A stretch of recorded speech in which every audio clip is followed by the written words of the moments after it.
नमस्कार दोस्तों, संभव क्लासेज में एक बार फिर आपका स्वागत। मैं हूं आपका दोस्त जी.आर. चौधरी और मैं फिर हाजिर हूं इंडियन पॉलिटी को लेकर, एम लक्ष्मीकांत की इंडियन पॉलिटी को लेकर। और आज हम पढ़ेंगे मूल अधिकारों से संबंधित अंतिम मूल अधिकार जो था, छठा मूल अधिकार की जिसकी हम बात करेंगे, वो है संवैधानिक उपचारों का अधिकार। आर्टिकल 32 के बारे में पढ़ेंगे। और मैं आपको बता दूं कि आर्टिकल 32 बहुत महत्वपूर्ण है, बहुत महत्वपूर्ण। और इससे संबंधित सवाल आते रहते हैं, हर एग्जाम में आर्टिकल 32 से संबंधित सवाल आते हैं। ध्यान से समझेंगे, मजा आता है आपको। 10वीं 11वीं क्लास से आर्टिकल 32 की थोड़ी थोड़ी बातें आती रहती है। और जब तक कंपटीशन में पढ़ोगे तो आपको उसको बाल की खाल निकाल के उससे संबंधित सवाल पूछे जा सकते हैं। तो हम आराम से मजे से इसको पढ़ेंगे कि आर्टिकल 32 या संवैधानिक उपचारों का अधिकार क्या है और इसमें क्या क्या प्रावधान है और कितने प्रकार की रिट जारी की जा सकती है, कैसे क्या रिट होती है, कौन कौन सा क्या क्या नाम। ठीक है, तो ध्यान से समझेंगे आर्टिकल 32 के बारे में। फटाफट स्टार्ट करते हैं। देखो, मूल अधिकारों का जो आर्टिकल 32 है उसमें अलग अलग प्रकार की रिटें जारी होती है, जिनका नाम अभी इस पे स्क्रीन पे दिख रहा होगा, लेकिन इसको अभी याद नहीं करना अपने को। नेक्स्ट देखते हैं क्या क्या मूल अधिकारों में क्या क्या है। देखो, संवैधानिक उपचारों का अधिकार है क्या। देखो, इससे को पढ़ने से पहले मैं बता दूं कि संवैधानिक उपचारों का अधिकार है उसको भीमराव अंबेडकर, जो प्रारूप समिति के अध्यक्ष थे भीमराव अंबेडकर, उन्होंने कहा था कि यह संविधान की आत्मा है। देखो, संविधान की आत्मा कैसे क्यों कहा था उन्होंने, कि जिस प्रकार यह अपना शरीर है, इस शरीर में जब तक आत्मा है तब तक हम जिंदा है, और जब आत्मा निकल जाती है तो शरीर जिंदा नहीं होता, शरीर मृत हो जाता है। वैसे ही अपने जो भारतीय कॉन्स्टिट्यूशन है उसमें यदि संवैधानिक उपचारों के अधिकार को निकाल ले, तो जैसे आत्मा निकाल दी, फिर बाकी मूल अधिकारों का कोई मतलब नहीं है। और जब मूल अधिकार नहीं है तो फिर हमारे लिए संविधान का भी कोई मतलब नहीं रह जाता। तो ध्यान से समझना कि संविधान जो संवैधानिक उपचारों का अधिकार है उसको आत्मा कहा है। जैसे कि मैंने एक बच्चे को कह दिया कि चलो ये बिस्किट है, आप ले लो। अब मैंने कहा कि उसको खा नहीं सकते आप, तो वो बिस्किट उसके लिए बेकार है। ठीक है, अब बिस्किट तो दे दिया लेकिन खा नहीं सकते तो कोई मतलब नहीं है। अब मूल अधिकार संविधान में दे तो दिए, लेकिन यदि उनके बचाने का कोई प्रावधान नहीं है तो फिर मूल अधिकार भी किसी काम के नहीं है। इसलिए ये संवैधानिक उपचारों का अधिकार है, मूल अधिकारों के संरक्षण करता है, इसलिए ये महत्वपूर्ण है। ध्यान से समझेंगे संवैधानिक उपचार का अधिकार है क्या। ध्यान से एक एक चीज को समझेंगे। तो देखो, पहली बात है, अगर किसी व्यक्ति के मूल अधिकारों का उल्लंघन होता है, मूल अधिकारों का उल्लंघन होता है, तो वह अपने मूल अधिकार को लागू करवाने के लिए कहां जा सकता है, उच्चतम न्यायालय में जाकर उनको लागू करवा सकता है।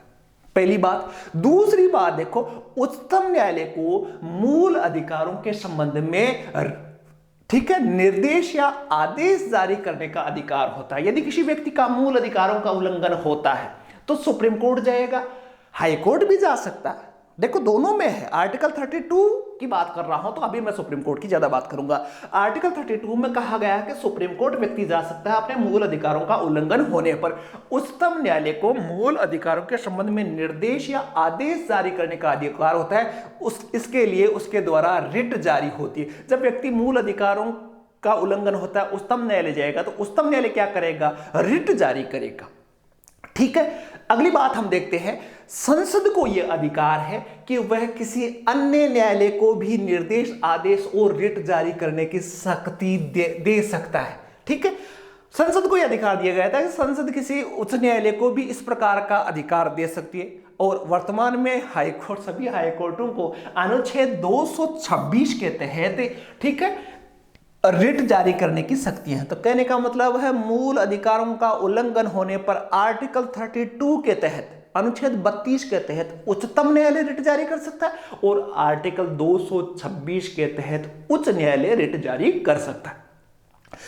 अगली मैं बात करूं, उच्चतम न्यायालय में जाने के अधिकार को संविधान द्वारा अन्यथा उपबंधित के सिवाय निलंबित नहीं किया जा सकता, परंतु राष्ट्रीय आपातकाल के दौरान इसे स्थगित किया जा सकता है।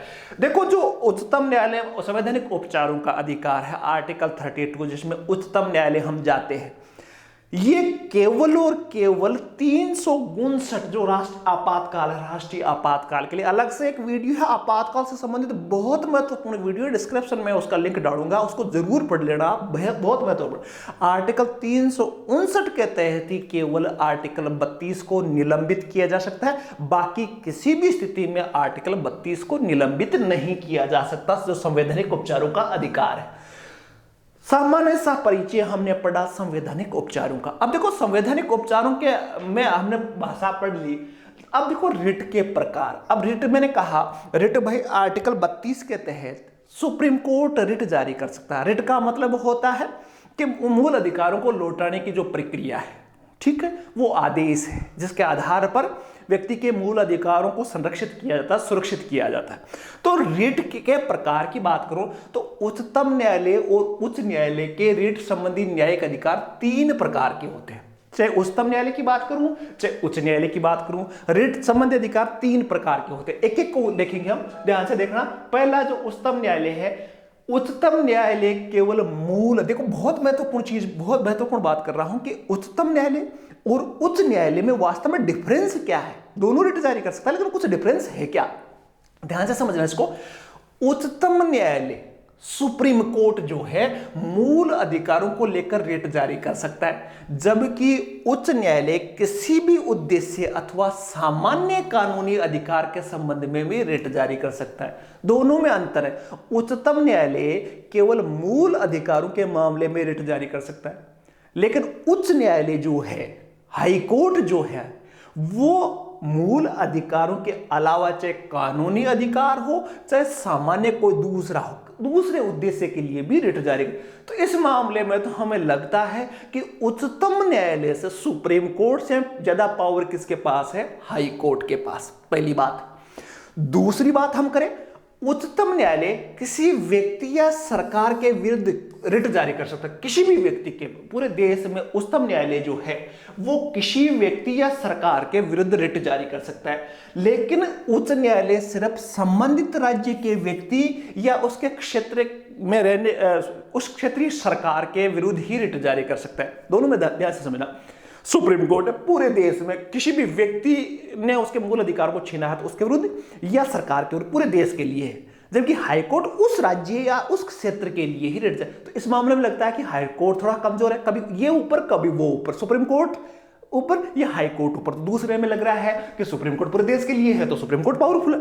तीसरी जो बात करें, अनुच्छेद 32 के तहत न्यायालय को मूल अधिकारों के संबंध में उच्च न्यायालय को प्राप्त अनुच्छेद 226 के तहत शक्ति प्रदान नहीं करता। ध्यान से सुनना, अनुच्छेद 32 उच्चतम न्यायालय को मूल अधिकारों के संबंध में उच्च न्यायालय को प्राप्त अनुच्छेद 226 के तहत शक्ति प्रदान नहीं करता। कहने का मतलब यह है कि 226 का जो है वो उच्चतम न्यायालय नहीं देता, सीधा व्यक्ति सुप्रीम कोर्ट भी जा सकता है और हाई कोर्ट भी जा सकता है। तो दोनों में इसमें बराबर सी शक्तियां हैं, इसमें तो बराबर है, इसमें सुप्रीम कोर्ट ऊपर है और इसमें हाई कोर्ट ऊपर है, इसमें सुप्रीम कोर्ट, और इसमें बराबर है। व्यक्ति की इच्छा है कि 226 के तहत वो 226 के तहत हाई कोर्ट जाए या 32 के तहत सुप्रीम कोर्ट जाए। तो अलग अलग क्षेत्राधिकार है सुप्रीम कोर्ट और हाई कोर्ट के। संवैधानिक उपचारों की हमने बात की। अब देखो, इसलिए उच्चतम न्यायालय को मूल अधिकारों का संरक्षक और गारंटी प्रदान करने वाला कहा जा सकता है। देखो, जो मूल अधिकारों की सुरक्षा की गारंटी देने का अधिकार है, गारंटर किसको कहा जाता है, सुप्रीम कोर्ट को कहा जाता है, क्योंकि अनुच्छेद 32 के तहत उच्चतम न्यायालय को मूल अधिकारों के संबंध में उच्च न्यायालय को प्राप्त अनुच्छेद 226 के तहत शक्ति प्रदान नहीं करता है। सीधा आप सुप्रीम कोर्ट जा सकते हो, तो मूल अधिकारों के गारंटर कौन होगा, सुप्रीम कोर्ट होगा।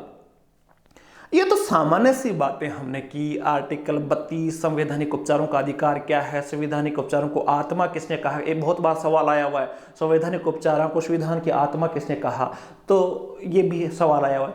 लेकिन सबसे जो मोस्ट है कि हम रिट जो है, रिट जो जारी करता है हाई कोर्ट और सुप्रीम कोर्ट, वो कितने प्रकार की होती है, अलग अलग को देखेंगे। पहला है, इसमें आप देख लेना, पहला जो रिट है उसका नाम है बंदी प्रत्यक्षीकरण, लेकिन इसकी अंग्रेजी टर्म्स भी आपको याद रखनी है, हेबियस कॉर्पस। ठीक है, तो इसको बंदी प्रत्यक्षीकरण के जो मैं जितने भी रिटें बताऊंगा उसमें सभी का अंग्रेजी टर्म्स पक्का याद कर लेना। एक बार सवाल में एग्जाम में मैं बैठा था तो उसमें ये नाम लिखकर ये लिखा ऐसे, ठीक है, ऐसे लिख दे तो भाई साहब फिर अपने समस्या आती है, इसलिए अंग्रेजी टर्म्स भी आप याद रखना। तो बंदी प्रत्यक्षीकरण का बात करते हैं। बंदी प्रत्यक्षीकरण क्या है, तो देखो इसे लैटिन भाषा से लिया गया। बंदी प्रत्यक्षीकरण, ये हेबियस कॉर्पस जो है वो लैटिन भाषा से लिया गया है, जिसका अर्थ होता है प्रस्तुत करना। ठीक है, प्रस्तुत करना, नाम से पता चल रहा है बंदी प्रत्यक्षीकरण। प्रत्यक्षीकरण प्रस्तुत करना, किसको, बंदी व्यक्ति को।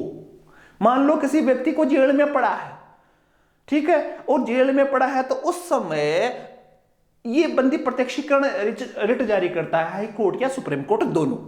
ठीक है, बंदी प्रत्यक्षीकरण का मतलब होता है प्रस्तुत करना।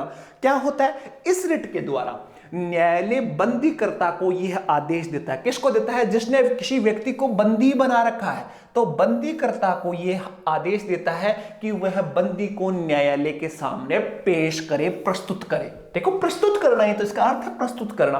तो उसको न्यायालय कहता है कि हमारे सामने क्या करो, उस व्यक्ति को प्रस्तुत करो। किसको आदेश देता है, बंदी जो करता है, किसी व्यक्ति ने किसी व्यक्ति को बंदी बना रखा है तो बंदीकर्ता को यह आदेश देता है कि जिसको आपने बंदी बना रखा है उसको हमारे सामने प्रस्तुत करो।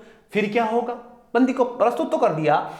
इस तरह से ये किसी व्यक्ति को जबरनी हिरासत में रखने के विरुद्ध है। मान लो किसी व्यक्ति को जबरदस्ती हिरासत में डाल रखा है, वो बेचारा निर्दोष आदमी, नन्हासा आदमी बेचारा, तो उसको जबरदस्ती किसी को बंदी बना रखा है तो उसके क्या होगा, मूल अधिकारों का उल्लंघन होगा। बंदी के पास क्या अधिकार, न घूम सकता है, न कोई धर्म की बात कर सकता, कुछ नहीं, मूल अधिकार सारे समाप्त हो जाएंगे। बंदी जेल में डाल रखा, केवल जीवन जीने का अधिकार बचा है उसके पास।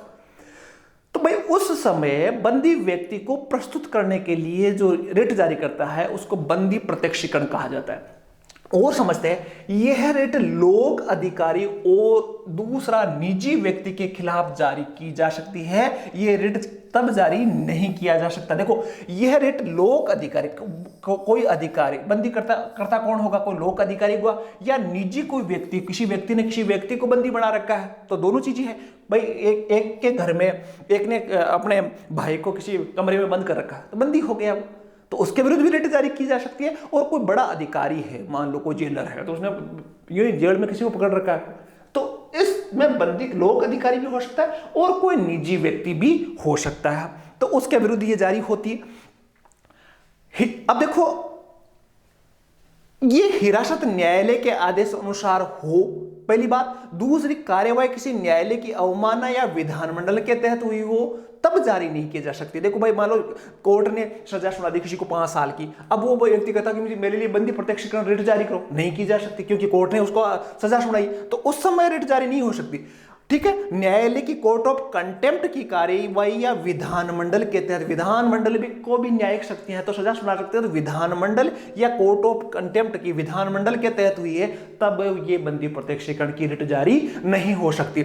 हिरासत न्यायालय के अधिकार क्षेत्र से बाहर हुई हो तब भी नहीं जारी की जा सकती। तो कहने का मतलब है कि भाई इसमें यह होता है कि कोई व्यक्ति जो बंदी व्यक्ति है तो उस व्यक्ति को न्यायालय कहता है मेरे सामने प्रस्तुत करो।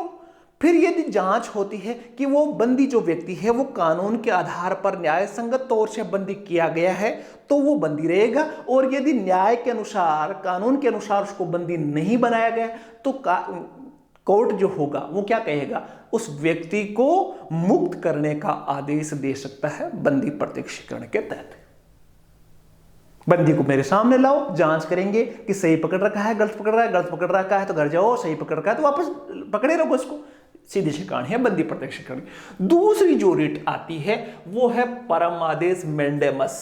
ठीक है, दूसरी रिट है। इसका शाब्दिक अर्थ है हम आदेश देते हैं। इसका अर्थ हुआ, मेंडेमस का अर्थ होता है हम आदेश देते हैं। इसे न्यायालय द्वारा सार्वजनिक अधिकारियों को जारी किया जाता है। देखो ये क्या होता है, कोर्ट जारी करता है, किसके लिए जारी करता है, सार्वजनिक अधिकारी, जो सार्वजनिक अधिकारी होते हैं, जो गवर्नमेंट बॉडी के मान लो सार्वजनिक अधिकारी, तो उनके विरुद्ध ये परमादेश जारी किया जा सकता है। कब जारी किया जा सकता है, ताकि उसको उनके कार्यों और उसके नकारने के संबंध में पूछा जा सके कि रिट में न्यायालय किसी लोक अधिकारी को यह आदेश देता है कि वह कानून द्वारा उसके लिए निर्धारित कर्तव्य को पूरा करे, से करने से उनके इनकार। मान लो कोई अधिकारी है, कोई कलेक्टर मान लो, एक एग्जाम्पल मान लो, एक कलेक्टर है, उसको बहुत सारा काम दिया गया है, उसमें से मान लो वो कोई काम नहीं करे, कि मान लो जनता की भलाई के लिए उसको जैसे आपातकाल मान लो या राशन व्यवस्था की मान लो, लोगों को खाद्यान्न मिले, इसके लिए उसको अधिकार काम दिया गया है कि कलेक्टर इसको संभालेगा। मान लो कलेक्टर मना कर दे कि मेरी कोई गारंटी नहीं है कि मैं आपको खाद्यान्न, कलेक्टर अपना काम नहीं कर रहा है, तो उस समय न्यायालय रीट जारी करता है कि हम आदेश देते हैं कि आपने जो आपको काम सौंप रखा था वो क्यों नहीं किया, आपको करना है। तो ये क्या कहलाता है, मेंडेमस, परम आदेश। बहुत बड़ा आदेश होता है कि आपने इस काम के लिए मना क्यों किया, जबकि आपको ये काम आपके नियमों में है, आपको करना है, आपका दायित्व है, तो फिर आपने ये काम क्यों नहीं किया। हम आदेश देते हैं कि आप ये करो, ठीक है। वह कानून द्वारा उसके लिए निर्धारित कर्तव्य को पूरा करे, जिसे करने के लिए उसने इनकार, कोई अधिकारी इनकार कर दे काम करने के लिए, कि जैसे मान लो कोई टीचर है, वो कहते मैं तो नहीं पढ़ाऊं, ठीक है, तो उसके विरुद्ध क्या करेगा, काम तो उसको दिया गया, पढ़ाने का काम दिया गया, नहीं पढ़ाए तो करवाया जा सकता है, परम आदेश, मेंडेमस, ठीक है। मैं बिजली विभाग का कि मैं तो कनेक्शन ही नहीं दूं आपको, फाइल देने गए तो उस समय आपका अधिकार है, आपको भाई विद्युत कनेक्शन मिलना चाहिए। अब नहीं करे तो कोर्ट में जाओ, आप कोर्ट क्या करेगा, परमादेश जारी करेगा, मेंडेमस जारी करेगा, और उससे पूछा जाएगा अधिकारी से आप क्यों नहीं कर रहे हो, आपको करना है, आपका ये कर्तव्य है, निर्धारित कर्तव्य है आपका, तो करो, आप परमादेश कराएगा। लेकिन अपवाद है कि जो मेंडेमस है, परमादेश है, वो राष्ट्रपति और राज्यपाल के विरुद्ध नहीं जारी किया जा सकता, उनसे नहीं किया जा सकता कि आपका यह कर्तव्य था क्यों नहीं किया, क्योंकि उसमें कुछ राष्ट्रपति और राज्यपाल को है, कुछ सविवेकी शक्तियां होती है। तो इस प्रकार के जो राष्ट्रपति और राज्यपाल है, उनके विरुद्ध परमादेश जारी नहीं किया, मेंडेमस जारी नहीं किया जा सकता। क्लियर है। बंदी प्रदर्शन बंदी व्यक्ति के लिए होता है, परमादेश जो होता है वो किसी सार्वजनिक अधिकारी के लिए होता है कि आपने फलाना काम क्यों नहीं किया। दो हो गए, तीसरे की बात कर लेते हैं। तीसरा है प्रोहिबिशन। प्रोहिबिशन का मतलब प्रतिषेध, प्रोहिबिशन का मतलब होता है प्रतिषेध। ध्यान से समझना, प्रतिषेध क्या होता है, इसका शाब्दिक अर्थ होता है रोकना। प्रतिषेध नाम से चल रहा है, रुको भाई, गाड़ी को रोको, यही प्रतिषेध, रोकना। इसे केवल न्यायिक और अर्ध न्यायिक निकायों के विरुद्ध जारी होता है। जो प्रतिषेध होता है वो केवल न्यायिक और अर्ध न्यायिक, जहां ये कोर्ट, छोटे कोर्टों के विरुद्ध जो न्याय की प्रक्रिया में संलग्न है, न्यायिक हो चाहे अर्ध न्यायिक हो, अर्ध न्यायिक मानवाधिकार आयोग है, ठीक है। इस प्रकार के अर्ध न्यायिक क्षेत्रों की जो संस्थाएं होती है, न्यायिक और अर्ध न्यायिक संस्थाओं के विरुद्ध जारी होता है। पहली बात क्लियर है। काम होता है रोकने का। अब रोकेगा क्या, इस रिट के द्वारा न्यायालय उस निकाय को क्षेत्राधिकार से बाहर जाकर कार्यवाही करने से रोकता है। कि जैसे मान लो कि जैसे सेशन कोर्ट है, अब सेशन कोर्ट को सपोज करो कि सेशन कोर्ट को पावर इतना ही है, सेशन कोर्ट को छोड़ो, आप लोअर कोर्ट है, सत्र न्यायालय है, उससे भी छोटे कोर्ट है, तो उसको पावर है कि आप 10 साल की सजा सुना सकते हो। इस मामले में इन धाराओं के तहत आप सुनवाई कर सकते हो, सजा सुना सकते हो। अब वो कोर्ट मान लो उससे बड़ा जो सुप्रीम हाई कोर्ट में जो मामला चलना चाहिए और वो वहां सुनवाई चालू कर दे, तो उसके क्षेत्राधिकार में नहीं है। मान लो चोरी का मामला, एक सपोज करो कि मर्डर का मामला केवल हाई कोर्ट में चल सकता है। एक नियम, एक सपोज करना, आपको मानना है कि मर्डर का जो मामला है जिसमें फांसी की सजा होगी, वो केवल हाई कोर्ट में वो सुनवाई होगी। और मान लो जिला न्यायालय उसकी सुनवाई चालू कर दे, तब क्या जारी होगा, तब जारी होगा प्रतिषेध। तो हाई कोर्ट कहेगा रुको भाई, आपका काम नहीं है ये, आप यहां इसकी सुनवाई नहीं कर सकते, आप ये इसकी सुनवाई कौन करेगा, हाई कोर्ट करेगा। तो ये इस शब्द प्रतिषेध, वहां जो रिट जारी होती है वो ये होती है। जिस तरह परमादेश सीधे सक्रिय रहता है लेकिन प्रतिषेध सीधे सक्रिय नहीं रहता है, वह प्रशासनिक प्राधिकरण विधायी निकायों और निजी व्यक्तियों और निकायों के लिए उपलब्ध नहीं है। कहने का मतलब है प्रतिषेध केवल न्यायिक और अर्ध न्यायिक जो संस्थाएं हैं उनके विरुद्ध ही होता है। ठीक है, प्रतिषेध का मतलब रोकना होता है। रोकना छोटे कोर्ट को हाई कोर्ट या सुप्रीम कोर्ट कह सकता है कि रुको रुको भाई, आपको इसकी सुनवाई नहीं कर सकते, आपके क्षेत्राधिकार की ये बात नहीं है, प्रतिषेध। 3 रिट हुई, चौथी रिट की बात कर ले। चौथी रिट का नाम है सर्टिलिटी। ये जो उत्प्रेषण है, नाम देखो याद रख लेना अंग्रेजी में। उत्प्रेषण जो रिट जारी होती है वो क्या है? उत्प्रेषण का शाब्दिक अर्थ होता है प्रमाणित करना, प्रमाणित करना, ठीक है, या सूचना देना।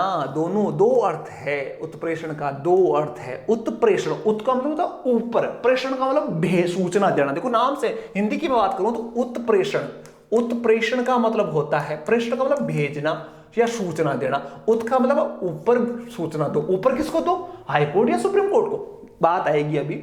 उत्प्रेषण का शाब्दिक अर्थ है प्रमाणित करना या सूचना देना। इससे न्यायिक और अर्ध न्यायिक निकायों के विरुद्ध जारी किया जा सकता है। देखो अभी मैंने पहले बताया आपको कि जो प्रतिषेध था वो भी केवल न्यायिक और अर्ध न्यायिक के लिए था, और उत्प्रेषण जो है वो भी क्या है? न्यायिक और अर्ध न्यायिक दोनों के लिए ही है। क्या है? ऊपर सूचना भेजो। कैसे भेजोगे? कि यह भी क्षेत्राधिकार के उल्लंघन से संबंधित है, लेकिन दोनों में अंतर यह है कि प्रतिषेध रिट निर्णय किए जाने से पूर्व जारी की जाती है, जबकि उत्प्रेषण रिट निर्णय किए जाने के पश्चात जारी की जाती है। देखो ध्यान से समझना कि कोई लोअर कोर्ट है, जैसे आपने प्रतिषेध पढ़ा, प्रतिषेध में कहा रुक जाओ। अब रुक जाओ ये कब जारी होगा? ठीक है, तो प्रतिषेध रिट निर्णय दिए जाने से पूर्व है कि आप इसकी सुनवाई नहीं कर सकते, प्रतिषेध जारी होगा। अब मान लो किसी लोअर कोर्ट ने कोई डिसीजन दे दिया, ठीक है, मान लो फांसी की सजा तो high court, supreme court, high court को सुननी थी और जिला सत्र न्यायालय ने फांसी सुना दी, तो सुनाने के बाद में कौन सी होगी? उत्प्रेषण। उत्प्रेषण का मतलब कि वो फाइल हाई कोर्ट या सुप्रीम कोर्ट अपने पास मंगवाएगा कि उसकी सूचना दो, ठीक है, तो उसके बाद में जारी होगी कि आपने किस आधार पर कैसे सुनवाई की, कैसे फैसला दिया, ठीक है, तो ये बाद में जारी होगा। इसके द्वारा अधीनस्थ न्यायिक निकाय के निर्णयों को खंडित किया जा सकता है और इसके आधार पर जो छोटा कोर्ट डिसीजन देता है उसको बदला जा सकता है, समाप्त किया जा सकता है। जैसे फांसी जिला सत्र न्यायालय ने सुनाई तो हाई कोर्ट उसकी सूचना अपने पास, उस फाइल को अपने पास मंगवा कर देखेगा और उसको खारिज कर देगा उस फाइल को कि आपको डिसीजन देने का अधिकार था ही नहीं, ये डिसीजन अमान्य होगा। ये क्या कहलाएगा? उत्प्रेषण। ठीक है, हालांकि 1991 में उच्चतम न्यायालय ने व्यवस्था दी कि उत्प्रेषण व्यक्तियों के अधिकारों को प्रभावित करने वाले प्रशासनिक प्राधिकरण के खिलाफ भी जारी हो सकता है। 1991 में चेंज हो गया, और चेंज ये हो गया कि भाई पहले न्यायिक और अर्ध न्यायिक के जो बात आई थी, न्यायिक और अर्ध न्यायिक जो निकाय है उनके विरुद्ध जारी होता था। 1991 में कहा कि यार सार्वजनिक, ये प्रशासनिक अधिकरण जो भी है उनके विरुद्ध भी ये जारी हो सकता है, जिसमें उनके डिसीजनों को सुप्रीम कोर्ट, हाई कोर्ट अपने पास मंगवाकर उनको रद्द कर सकता है कि आपने सही डिसीजन नहीं किया, आप इस पर डिसीजन करने की आपके क्षमता नहीं थी, आपको अधिकार नहीं था, तो इसमें भी हो सकता है। अगली बात कर लेते हैं अधिकार परीक्षा, क्यो वारंटो। क्यो वारंटो क्या है, ये किस प्रकार की रिट है?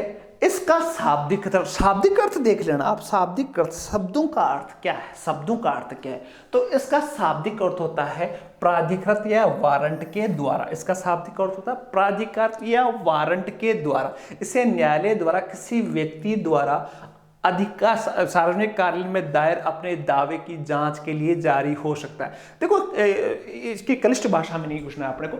अधिकार परीक्षा को आप यूं याद रख लेना है कि परीक्षा का मतलब आपने पूछा, ठीक है, पूछा।